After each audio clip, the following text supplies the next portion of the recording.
হেই ফ্রিল্যান্সাররা, কেমন আছেন সবাই? আশা করি অনেক অনেক ভালো আছেন। তো অনেকদিন ধরে ভিডিওটা মেক করার ট্রাই করছিলাম, বাট করে উঠতে পারিনি এবং ফাইনালি আমি টাইম পেয়েছি, সুযোগ পেয়েছি এবং আমি আপনাদের সাথে কিছু কিছু টেকনিক্স শেয়ার করতে চাই, স্ট্র্যাটেজি শেয়ার করতে চাই, যেটা হচ্ছে আমার এজেন্সি বিল্ড আপ করাতে খুবই সাহায্য করেছে। এবং আই হোপ আপনি যদি এই ভিডিওটা দেখেন, আমি ড্যাম শিওর আপনি যদি মাসে 200, 300, 400 ডলার ইনকাম করে থাকেন, ওকে, অ্যাজ এ ফ্রিল্যান্সার হিসেবে আপনি কিন্তু মান্থলি বেসিস 1K হিট করবেন যদি আপনি এগুলো ফলো করতে পারেন। তো মোটামুটি আমি তো আমার এজেন্সিকে বিল্ড আপ করছি, গ্রো করছি, নোয়িং লটস অফ স্ট্র্যাটেজি। তো সেই সমস্ত স্ট্র্যাটেজির মধ্যে আমি আপনাকে 3-4টা টেকনিক্স বা স্ট্র্যাটেজি শেয়ার করব, যেগুলি খুবই হেল্পফুল হবে to build as a agency. আপনারা এজেন্সিও বিল্ড আপ করতে পারেন যখন অনেক ক্লায়েন্ট পাবেন, বা আপনি যদি একা ক্লায়েন্ট করে থাকেন অ্যাজ এ ফ্রিল্যান্সার হিসেবে, তাহলে কিন্তু আপনি কি বলবো, কাজ করে করে হাঁপিয়ে যাবেন। ওকে, আপনি যদি এগুলো ফলো করতে পারেন।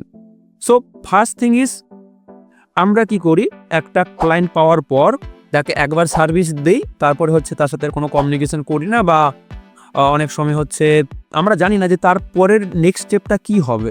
ওকে, তো এখানে হচ্ছে ক্লায়েন্টকে নেক্সট স্টেপ স্বাভাবিক বিষয় যে পরবর্তীকালে আবারও সেম সার্ভিসে পিচ করা। ওকে, সেটা ঠিক আছে। পিচ করার সাথে সাথে ক্লায়েন্টের কাজ করবেন, করার সাথে সাথে ক্লায়েন্টকে রেফারেল চাইবেন। ক্লায়েন্টকে এভাবে বলতে পারেন, হে, আমি তো তোমার অনেকদিন ধরে কাজ করছি, তো তুমি আমার কাজে স্যাটিসফাইড? হ্যাঁ, অবশ্যই ক্লায়েন্টকে স্যাটিসফাইড করতে হবে। তার আগে যদি না স্যাটিসফাইড করতে পারেন, ক্লায়েন্ট আপনাকে রেফারেল তো দূরের কথা, বা টাকা পয়সা কিছু দেবে না, ঠিক আছে? তো মিনিমাম অ্যাসিওর হবেন যে ক্লায়েন্টকে আপনি মোটামুটি স্যাটিসফাইড করতে পেরেছেন, এবং ক্লায়েন্টকে আপনাকে রেফারেল চাইতে হবে। এরকম বলতে হবে, হে, আমি তো তোমার সাথে অনেকদিন ধরে কাজ করছি, তো তুমি আমার কাজে স্যাটিসফাইড, তো আমি চাই তোমার মতো তোমার নেটওয়ার্কে আরও যারা রয়েছে কেউ যদি থেকে থাকে, তাহলে আমি কিন্তু তাদেরও অ্যাজ ওয়েল অ্যাজ সাহায্য করব। ওকে, এবং তুমি যদি আমাকে রেফারেল দিতে পারো, তাহলে তোমাকে আমি 10%, 20% ডিসকাউন্ট দেবো পরের সার্ভিসেতে। ওকে, দ্যাটস ইট ব্রো। আমার তো মনে আছে একটা ক্লায়েন্ট থেকে আমি 5-6টা রেফারেলস পেয়েছি ভাই। ওকে, দ্যাট ইজ ফর, মানে কি বলবো, হ্যাঁ। সো রেফারেলস এমন একটা জিনিস, এই মেথডটা আমি 3-4 মাস আগেই জেনেছি। ওকে, এবং জানার পর তো ভাই বুম, জাস্ট, হ্যাঁ, একটা ক্লায়েন্ট থেকে 4-5টা রেফারেলস, পুরো তো আমার এজেন্সি দাঁড়িয়ে গেছে। আচ্ছা, এনিওয়েজ, তারপর দ্বিতীয় যে জিনিসটা, সেটা হচ্ছে ক্লায়েন্ট রিভিউ। হ্যাঁ, আমরা অনেকেই আছি যে ক্লায়েন্টের কাজ করার পর ক্লায়েন্টের রিভিউ, মানে একটা রিভিউ চাইতে তো ভুলেই যাই। আমি বলছি যারা আউট অফ মার্কেট প্লেসে কাজ করছেন, বা যারা মার্কেট প্লেসেও কাজ করছেন, ওকে, আমি আউট অফ মার্কেট প্লেসের কথা বলছি। তো ক্লায়েন্টের কাছে মাস্ট একটা রিভিউ চাইবেন। একটা শর্ট ভিডিও রিভিউ যদি চান, সেক্ষেত্রে অনেক হেল্প হবে। আমার তো মনে রয়েছে আজকাল আপনারা আমার মিটিং খুবই কম দেখতে পান না। ওকে, বিকজ অফ আমি যখন আমার ক্লায়েন্ট রিভিউগুলো ক্লায়েন্টকে শেয়ার করে দিই, ক্লায়েন্টের কোনো মিটিং করার প্রয়োজন হয় না। ক্লায়েন্ট চোখ বন্ধ করে আমার সার্ভিসগুলো নিয়ে নেয়। ওকে, মিটিং কি করবো, তাকে কি বোঝাবো?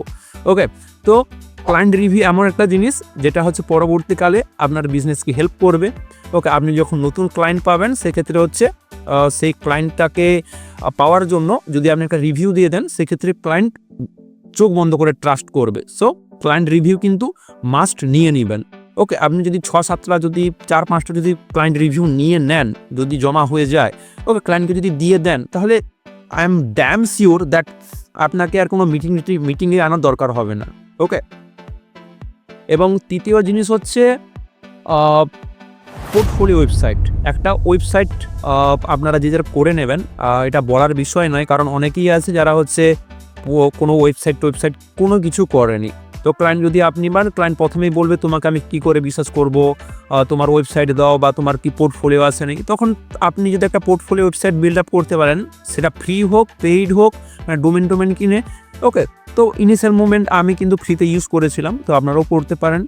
ওখানে আপনার সমস্ত কিছু থাকবে, বিফোর আফটার পোর্টফোলিও, তারপরে হচ্ছে ক্লায়েন্ট রিভিউ। ওকে, সব কিছু অ্যাটাচ থাকবে। দিলে ক্লায়েন্ট কিন্তু এক নিমেষেই আপনাকে বিশ্বাস করবে, রাইট? সো পোর্টফোলিও ওয়েবসাইটটা মাস্ট যে যার বানিয়ে নেবেন। And the last technique is, that is very helpful for us, different service pitch, যেটা আমি করি, আমি এটাতে এক্সপার্ট।